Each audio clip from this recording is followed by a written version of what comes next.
Back in Japan where I was born, for years we knew that someday we were going to move to Canada where my dad was from. I was always kind of reluctant to move to Canada. I really didn't want to leave my friends. When my dad really announced we were moving to Canada, there was quite a rush to pack, going to the grocery store for boxes, throwing things out, carrying furniture, and other means of emptying the house.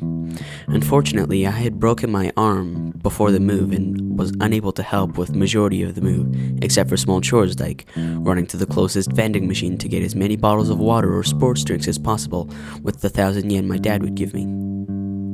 My friends did seem sort of sad, but we kind of joked and lightened the mood. When I told them I was moving to Canada, they called for different games on my old Wii. If they didn't work, I would have to mail them to each person in Japan.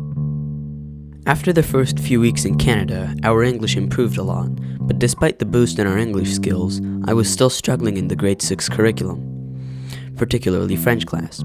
My teacher was really supportive and very interested in my background and culture. For the first few writing projects, I was allowed to do my rough draft in Japanese, and we had a student teacher that would help me by typing out what I told her as a translation of my Japanese draft. After grade 6 and moving to Guelph and taking grade 7 was just fine because by the time I was halfway through grade 6, I was caught up with the rest of my class. The one big thing that surprised me was people my age owning paper routes.